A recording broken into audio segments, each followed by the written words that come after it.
Assalamualaikum warahmatullahi wabarakatuh. Anak-anak, ingat jas merah, jangan sekali-kali meninggalkan sejarah.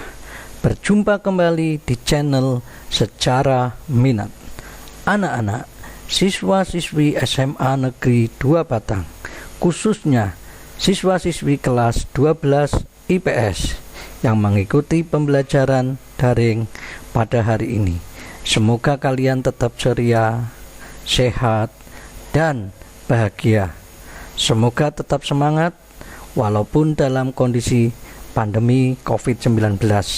Semoga wabah ini segera berakhir. Anak-anak, pada kesempatan kali ini kita akan membahas KD 3.2 tentang perkembangan iptek dalam era globalisasi dan dampaknya bagi kehidupan manusia. Pada KD tersebut kita akan lalui dalam 8 kali pertemuan. Nah, pada pertemuan hari ini kita akan membahas pertemuan yang pertama tentang teknologi informasi dan komunikasi. Untuk mengetahui materi tersebut, perhatikan dan dengarkan informasi berikut ini.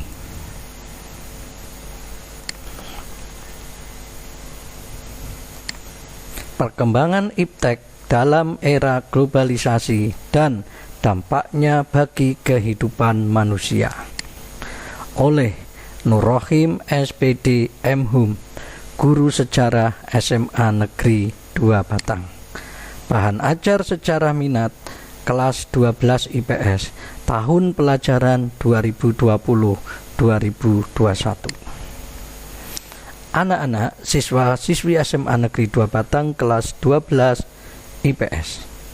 Tujuan pembelajaran pada pertemuan ke-1 ini, melalui pembelajaran daring, kalian dapat mengevaluasi perkembangan teknologi informasi yang berupa internet, mengevaluasi perkembangan teknologi informasi yang berupa radio, mengevaluasi perkembangan teknologi informasi yang berupa televisi, mengevaluasi perkembangan teknologi komunikasi yang berupa telegraf, mengevaluasi perkembangan teknologi komunikasi yang berupa satelit, mengevaluasi perkembangan teknologi komunikasi yang berupa pesawat telepon, mengevaluasi perkembangan teknologi komunikasi yang berupa surat elektronik atau email, mengevaluasi perkembangan teknologi komunikasi yang berupa media sosial, dan menyajikan hasil analisis perkembangan iptek dalam era globalisasi dan dampaknya bagi kehidupan manusia dalam bentuk tulisan dan atau media lain, serta terbentuknya sikap jujur, disiplin, tanggung jawab, peduli yang meliputi gotong royong, kerjasama, toleran, damai, serta terbentuknya sikap santun, responsif, dan proaktif. Materi yang pertama, perkembangan teknologi informasi yang berupa internet. Anak-anak, teknologi memiliki lebih dari satu definisi. Salah satunya adalah pengembangan dan aplikasi dari alat, mesin, material, dan proses yang menolong manusia menyelesaikan masalahnya. Teknologi dibuat atas dasar ilmu pengetahuan dengan tujuan untuk mempermudah pekerjaan manusia. Untuk membatasi pengertian teknologi yang luas, maka pengertian teknologi dapat dikelompokkan sebagai berikut: teknologi sebagai barang buatan, teknologi sebagai kegiatan manusia, teknologi sebagai kumpulan ilmu pengetahuan, dan teknologi sebagai kebulatan sistem. Kemajuan teknologi adalah sesuatu yang tidak bisa kita hindari dalam kehidupan ini. Karena kemajuan teknologi akan berjalan sesuai dengan kemajuan ilmu pengetahuan. Setiap inovasi diciptakan untuk memberikan manfaat positif bagi kehidupan manusia, memberikan banyak kemudahan, serta sebagai cara baru dalam melakukan aktivitas manusia. Khusus dalam bidang teknologi, masyarakat sudah menikmati banyak manfaat yang dibawa oleh inovasi-inovasi yang telah dihasilkan dalam dekade terakhir ini. Namun demikian, walaupun pada awalnya diciptakan untuk menghasilkan manfaat positif, di sisi lain juga memungkinkan digunakan untuk hal negatif. Contoh yang sangat menonjol adalah kemajuan teknologi internet. Kini akses internet mungkin sudah menjadi keseharian tiap orang. Hal ini dapat kita buktikan dengan hanya melirik isi warnet yang penuh atau ramai dikunjungi orang. Hal ini juga berarti budaya konsumerisme untuk internet di Indonesia semakin tinggi. Perkembangan internet sangat membantu manusia dalam menyelesaikan masalahnya. Tetapi jangan salah, di samping itu pula internet mempunyai dampak buruk dari beberapa sisi. Gambar ini adalah tentang sistem internet. Anak-anak, yang kedua, perkembangan teknologi informasi yang berupa radio. Radio adalah salah satu jenis media massa satu arah yang berperan untuk menyampaikan pesan, berita, informasi, dan hiburan kepada masyarakat dengan jangkauan luas. Radio telah menjalani proses perkembangan yang cukup lama sebelum menjadi media komunikasi massa seperti saat ini. Berkat ketekunan 3 orang cendekiawan, di antaranya seorang ahli teori ilmu alam yang bernama James Maxwell berhasil menemukan rumus yang diduga dapat mewujudkan gelombang elektromagnetik, yaitu gelombang yang digunakan untuk gelombang radio dan televisi 1865. Berdasarkan teorinya bahwa gerakan magnetik dapat mengarungi ruang angkasa dengan kecepatan hampir sama dengan kecepatan cahaya, 186.000 mil per detik. Teori Maxwell ini dibuktikan oleh Heinrich Hertz pada tahun 1884, tetapi baru digunakan untuk tujuan praktis oleh Guglielmo Marconi, di mana Marconi telah dapat mengirimkan tanda-tanda tanpa kawat melintasi Samudra Atlantik. Anak-anak, perkembangan radio sebagai media massa lalu berkembang di beberapa negara. Diawali di Amerika Serikat dengan pengembangan penemuan Marconi oleh Dr. Lee de Forest pada tahun 1906. Karena itu, ia dijuluki The Father of Radio. Sejak saat itu, radio di AS mulai mengalami perkembangan yang pesat. Pada bulan Maret 1923, telah berdiri 556 stasiun radio. Baru pada tahun 1926, berdirilah NBC, National Broadcasting Radio, sebagai badan siaran radio yang luas dan besar. Lalu muncul pesaingnya, yaitu CBS, Columbia Broadcast System. Sejak saat itu juga radio terus berkembang di beberapa negara seperti Inggris, Prancis, Uni Soviet, Jepang, dan RRC. Selain mengalami perkembangan, radio juga telah memasuki tahap penyempurnaan. Profesor E.H. Armstrong dari Universitas Columbia pada tahun 1933 memperkenalkan sistem frekuensi modulation atau FM sebagai penyempurnaan dari amplitude modulation atau AM. Nah, anak-anak, keuntungan FM dari AM antara lain: 1. Dapat dihilangkan interferensi, gangguan atau percampuran karena cuaca. 2. dapat menghilangkan interferensi yang disebabkan dua stasiun radio yang bekerja pada gelombang yang sama.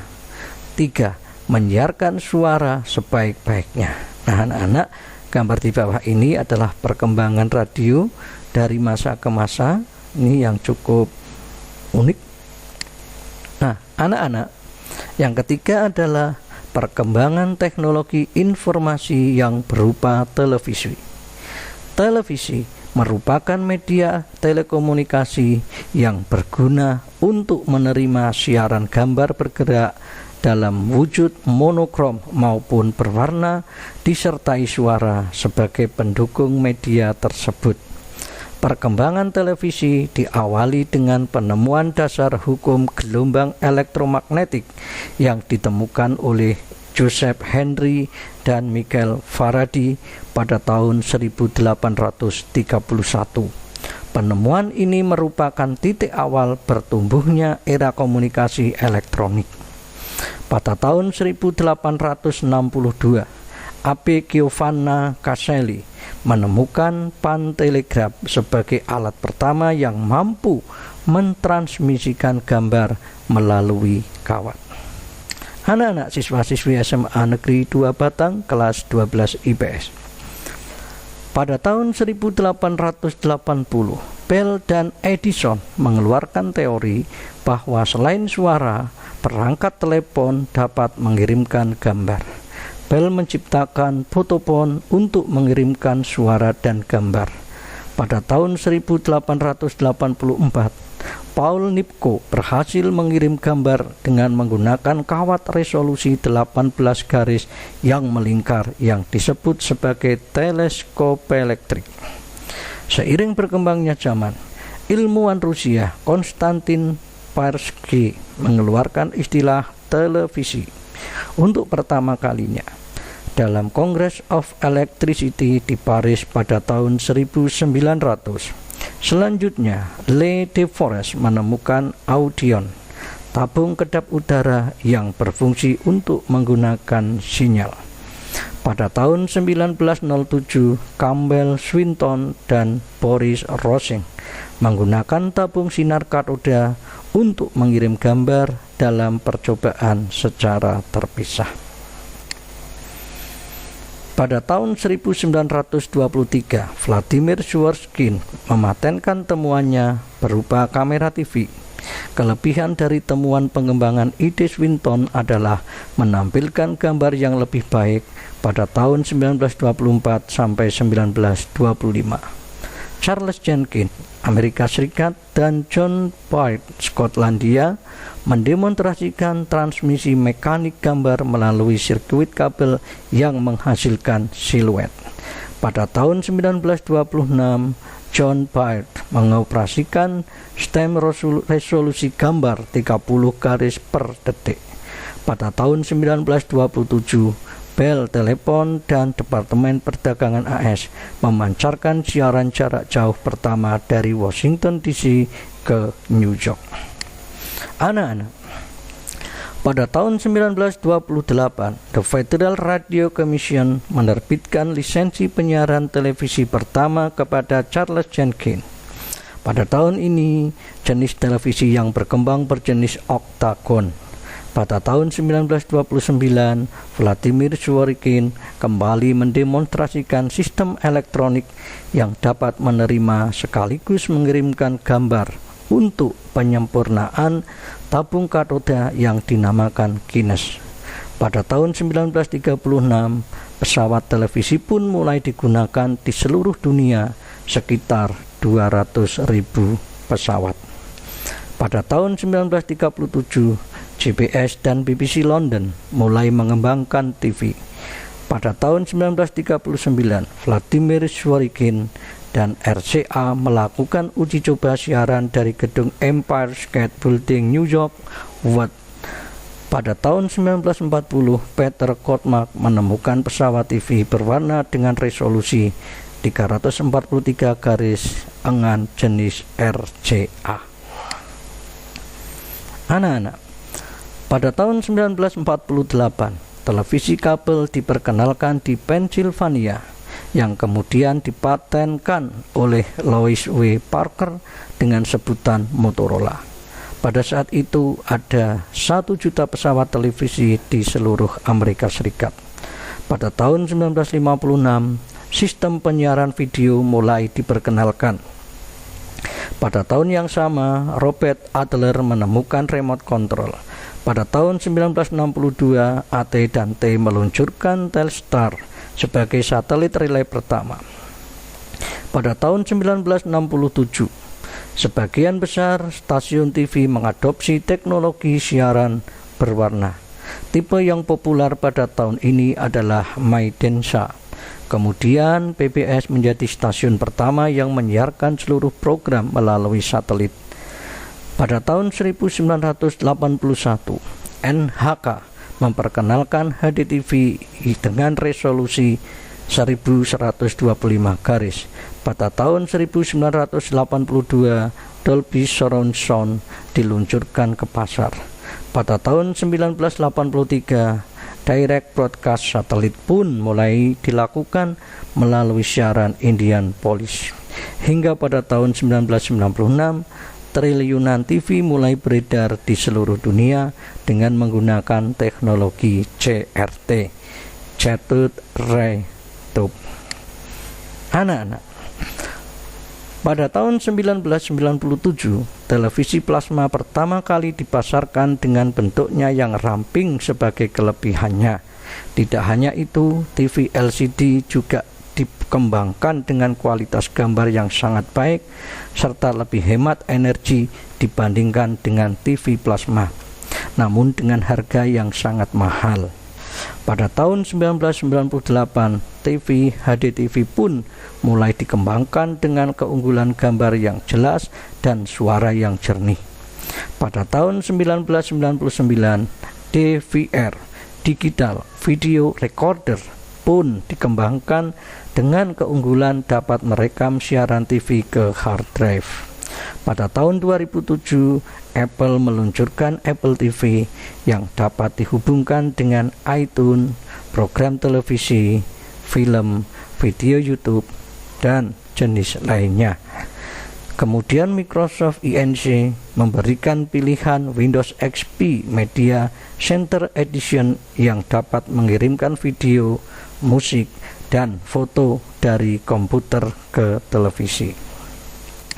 Nah, anak-anak, hingga saat ini TV mulai dikembangkan dengan teknologi 3D, di mana karena menghasilkan gambar 3 dimensi, maka gambar yang dihasilkan tampak seolah-olah nyata. Bahkan TV sudah bisa masuk ke dalam video game seperti Xbox 360 dengan menggunakan Netflix dan memilih acara favorit yang disukai oleh pengguna. Nah, anak-anak, di bawah ini adalah gambar televisi yang merupakan sejak awal sampai perkembangannya hingga saat ini. Nah, anak-anak, materi berikutnya yang keempat adalah perkembangan teknologi komunikasi yang berupa telegraf. Telegraf merupakan sebuah mesin atau alat yang menggunakan teknologi telegrafi untuk mengirim dan menerima pesan dari jarak jauh. Kata telegraf yang sering didengar saat ini secara umum merupakan telegraf elektrik. Telegraf ditemukan oleh seorang warga AS bernama Samuel F.B. Morse bersama dengan asistennya Alexander Payne. Telegraf pertama kali ditemukan oleh Samuel Finley Breese Morse, seorang peneliti Amerika pada tahun 1837, dan di Inggris pada tahun yang sama oleh seorang fisikawan, Sir Charles Wheatstone, yang bekerja sama dengan seorang insinyur Inggris, Sir William F. Juki. Telegraf kemudian menjadi alat komunikasi yang penting pada pertengahan tahun 1800 sampai dengan pertengahan tahun 1900. Morse menggunakan kode-kode sederhana untuk mewakili pesan-pesan yang ingin dikirimkan dengan menggunakan pulsa listrik melalui kabel tunggal. Nah, anak-anak, pada saat melakukan percobaan menggunakan peralatan yang dimilikinya, Morse menemukan bahwa sinyal-sinyal hanya dapat dikirimkan dengan baik dalam jarak 32 km. Untuk jarak yang lebih jauh, sinyal-sinyal yang diterima menjadi terlalu lemah untuk direkam. Kilometer dari stasiun sinyal, relay tersebut berfungsi untuk mengulangi sinyal yang diterima dan mengirimkannya kembali ke 32 km berikutnya. Relay terdiri dari saklar yang dioperasikan secara elektromagnetik. Sistem telegraf kemudian segera digunakan untuk bisnis yang membutuhkan pengiriman pesan secara cepat untuk jarak yang jauh, seperti surat kabar dan pesan untuk perjalanan kereta api. Telegraf memungkinkan perusahaan-perusahaan menjalankan bisnis secara global untuk pertama kali. Sebuah ruangan telegraf kemudian dibangun di United States Capitol pada tahun 1844. Telegraf kabel bawah pertama kali dibangun di bawah laut Samudra Atlantik pada tahun 1858 dan pelayanan reguler transatlantik dimulai pada tahun 1866.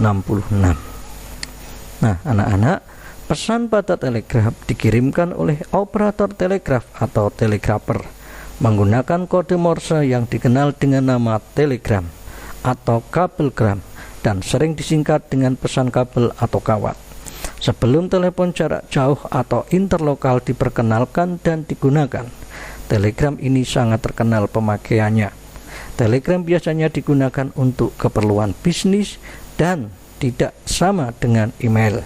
Telegram sering digunakan untuk pengiriman dokumen resmi dalam perjanjian bisnis. Nah, anak, di bawah ini adalah gambar pesawat telegraf. Selanjutnya yang kelima adalah perkembangan teknologi komunikasi yang berupa satelit. Satelit adalah benda yang mengelilingi planet yang memiliki orbit peredaran sendiri. Satelit bersama planet yang dikelilinginya secara bersama-sama mengelilingi bintang. Bulan adalah satelit alami yang dimiliki oleh bumi yang bersama bumi mengelilingi matahari. Sedangkan satelit Palapa, satelit P1, dan sebagainya adalah satelit buatan manusia yang digunakan untuk tujuan seperti untuk komunikasi, riset, dan lain sebagainya. Nah, anak-anak, gambar di bawah ini adalah merupakan contoh dari satelit. Nah, anak-anak, kegunaan satelit buatan adalah untuk komunikasi antar tempat di permukaan bumi, menjadi suatu titik acuan untuk menetapkan suatu lokasi di ruang angkasa, mengamati bumi dan lingkungannya, mengumpulkan dan melaporkan informasi ilmiah. Satelit komunikasi dapat menerima, memperkuat, dan memancarkan sinyal suara, musik, TV, telepon, telegram, dan data dari suatu titik ke titik lain di bumi. Pemanfaatan satelit untuk lapangan pendidikan. Menurut Polisin 1973, satelit komunikasi telah menimbulkan kemungkinan-kemungkinan luar biasa bagi penyebaran dan pengayaan dalam pembelajaran manusia sedunia, di mana jutaan pemirsa TV di beberapa benua telah menyaksikan langsung kejadian-kejadian historis yang hebat di tempat-tempat terpencil dan bahkan di bulan.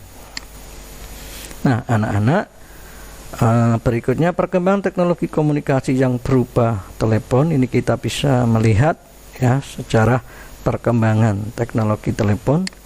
Nah, kemudian ini perkembangan telepon dari masa ke masa. Nah, ini bisa melihat. Nah, ini adalah telepon dari masa awal sampai perkembangannya. Ini adalah evolution of the mobile phone. Ini merupakan handphone awal-awal sampai dengan sekarang sistem Android yang sering kita pakai pada dewasa ini.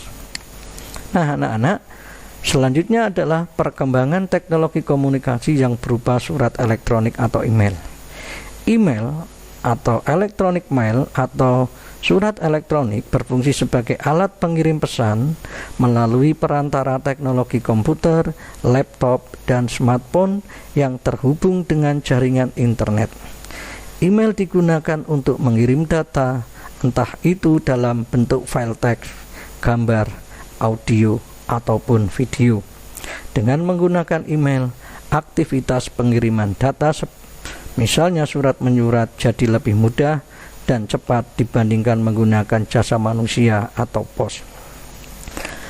Ada beberapa layanan yang menyediakan pembuatan email, diantaranya adalah Yahoo Mail, AOL, Yandex, Zoho, iCloud, Microsoft Outlook, dan yang paling populer dan sering digunakan adalah Gmail, besutan raksasa teknologi asal Amerika, Google.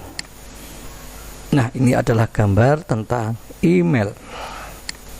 Nah, anak-anak, berikut adalah fungsi manfaat email. Di antaranya yang pertama, sebagai identitas diri secara personal.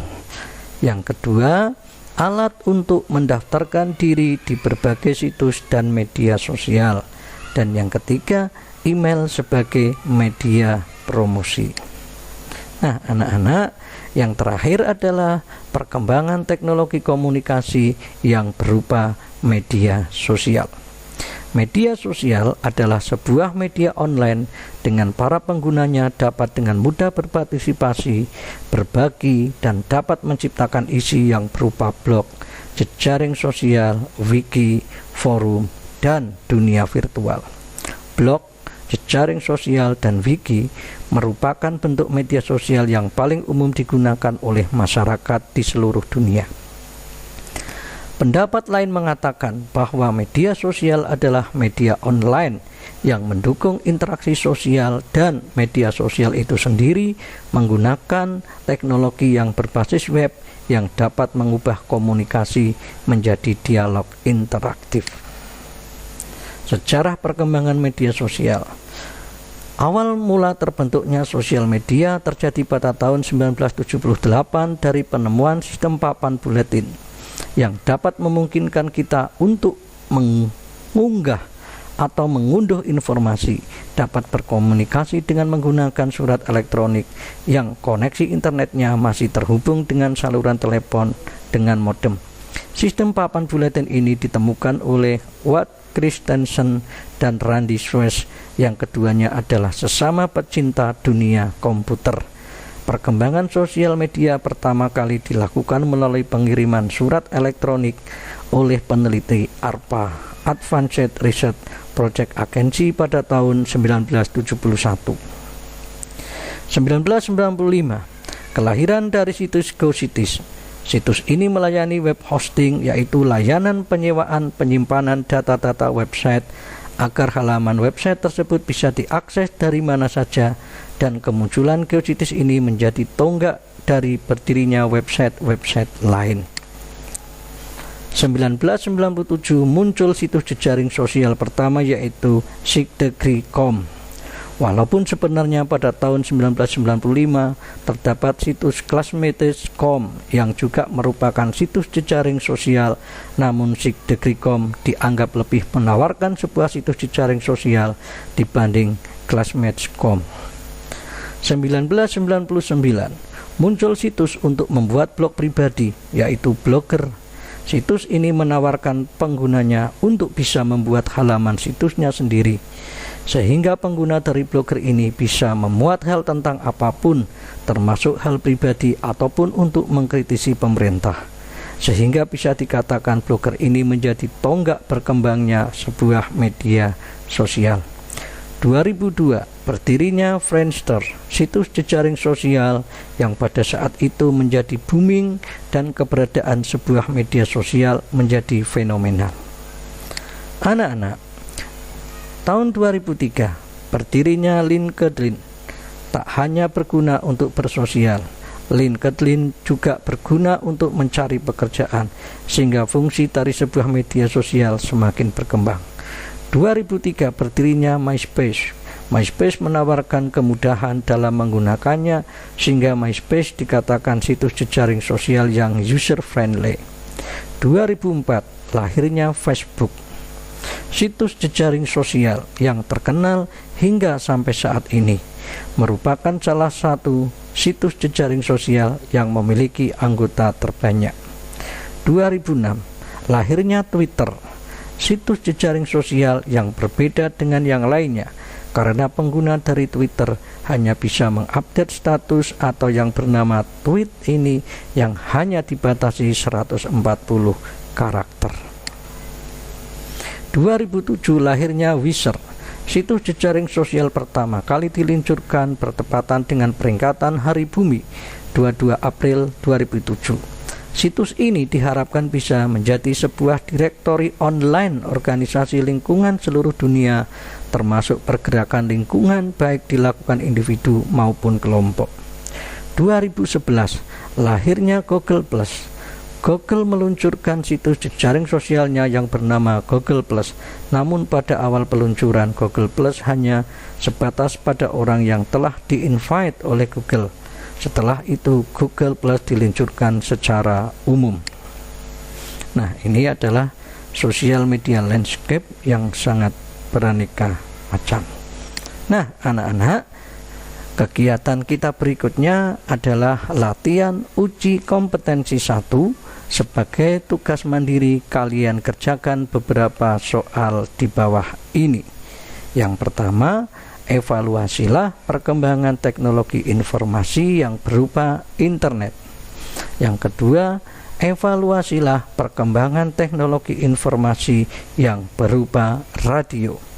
Yang ketiga, evaluasilah perkembangan teknologi informasi yang berupa televisi. 4. Evaluasilah perkembangan teknologi komunikasi yang berupa telegraf. 5. Evaluasilah perkembangan teknologi komunikasi yang berupa satelit. 6. Evaluasilah perkembangan teknologi komunikasi yang berupa pesawat telepon. 7. Evaluasilah perkembangan teknologi komunikasi yang berupa surat elektronik atau email. Dan yang terakhir 8. Evaluasilah perkembangan teknologi komunikasi yang berupa media sosial. Nah, anak-anak, 8 soal ini kalian kerjakan di buku tulis siswa mapel sejarah minat kelas 12, kemudian difoto dan diupload ke aplikasi Jaga Ratu atau aplikasi lain yang nanti akan saya umumkan kemudian. Nah, kemudian untuk membantu menjawab materi pada pertemuan hari ini juga saya sediakan di aplikasi Jaga Ratu dan juga saya share di grup WA kelas. Demikian anak-anak, sekian, terima kasih, semoga bermanfaat. Wassalamualaikum warahmatullahi wabarakatuh. Salam Historia.